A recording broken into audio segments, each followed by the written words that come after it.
கிரியை செய்ய வேண்டிய அவசியம் இல்லை. இனி பயம் உங்கள் மீது கிரியை செய்ய வேண்டிய அவசியம் இல்லை. இனி குழப்பம் உங்கள் வாழ்க்கையில் இருக்க வேண்டிய அவசியம் இல்லை.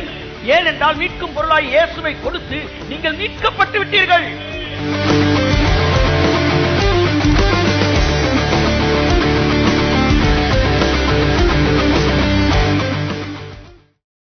மீட்கும் பொருள் என்றால் என்ன?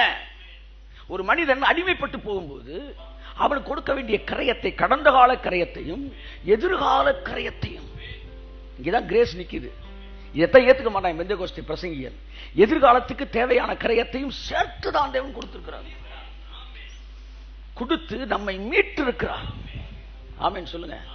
இந்த மீட்கும் பொருள் ஒண்ணு வந்துருச்சுன்னா எதெல்லாம் அடிபடும் அப்படின்றத பார்ப்போம். அப்ப மீட்கும் பொருள் யாருன்ற பார்க்கணும். யாரா? இயேசு. மீட்கும் பொருள்னு நான் கண்டுபிடித்தேன், யோபுல தான் பார்த்திருக்கிறேன். ஆனா மீட்கும் பொருள் ஒரு வசனம் புதிய ஏற்பாட்டில் இருக்குன்னு எனக்கு தெரியாது.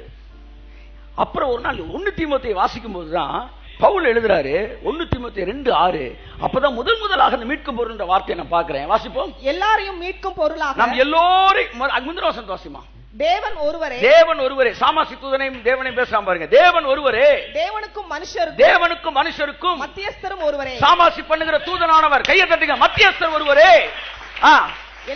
எல்லோரையும் நாம் எல்லோரையும் மீட்கும் பொருளாக தம்மையே ஒப்பு கொடுத்த மனுஷனாகிய கிறிஸ்து இயேசு அவரே. கையை தட்டி ஆமென் சொல்லுங்க.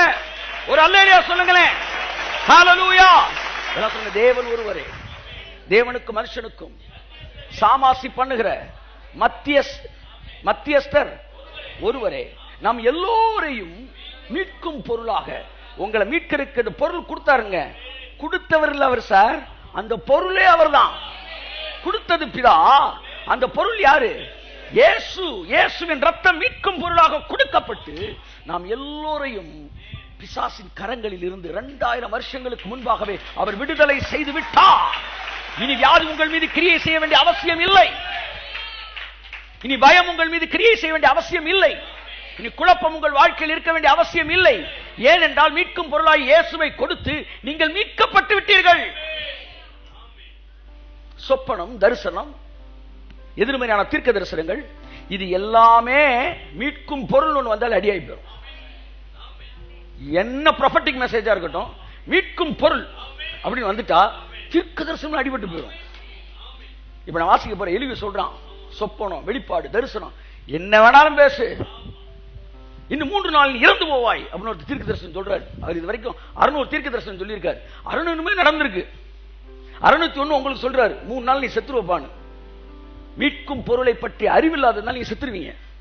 ஆனா மீட்கும் பொருளின் வல்லமையை நீங்கள் பேசும்போது அந்த தீர்க்க தரிசனம் பலமிழந்து, என்ன காரணத்திற்காக நான் சாக வேண்டுமோ அதற்கான கிரயத்தை அந்த மீட்கும் பொருள் கொடுக்கப்பட்டபடியினால், அந்த மீட்கும் பொருளின் வல்லமைக்குள் நீங்கள் வந்தபடியினால் அந்த தீர்க்க தரிசனம் அங்கே செயல் இழந்து போகிறது.